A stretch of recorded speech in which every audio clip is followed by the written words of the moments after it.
Friday, February the 11th, 2022, I posted Anachronism 3509. It's called When You Close Your Eyes, What Do You Always Daydream About? And it's from a book I got called 300 More Writing Prompts, which I did use them as writing prompts for a few of them. Sex,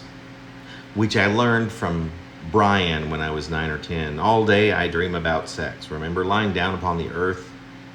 in the middle of an endless field of tall grass interspersed with the most vivid blooms, the elimination of the present set of circumstances, which is most often swiftly replaced by a deep slumber, floating, stretching time, extending the present set of circumstances, concentrating on moving the current moment into one in which I have less debt,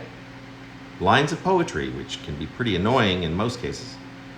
being completely enveloped by darkness, watching my floaters dance in the darkness, disappearing the floaters that I can't stop seeing when my eyes are open, being in the middle of a large and crowded dance floor, bumping and swaying to whatever the DJ is playing, which is amazing, walking through a dense forest, but not so lush that there aren't any clear trails to tread, and not so dark that I could see a critter before me should one or more appear. In other words, it is not to be a scary forest.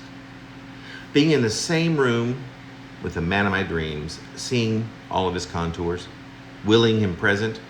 watching in wonder as clouds pass over me, all varieties of them except for stormy ones. Rain clouds are fine, clouds that foretell a tornado are not. The precise content of a very important composition of correspondence, often something I've been putting off for far too long,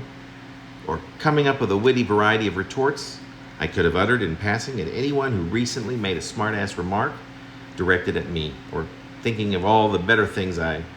could have said in response to a smart-ass remark, or what I should have said to a person I recently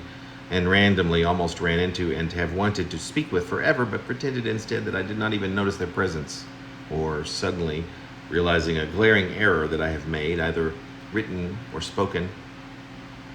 Neither of these are great because each causes a certain amount of consternation and effort, especially the last option, which most often abruptly ends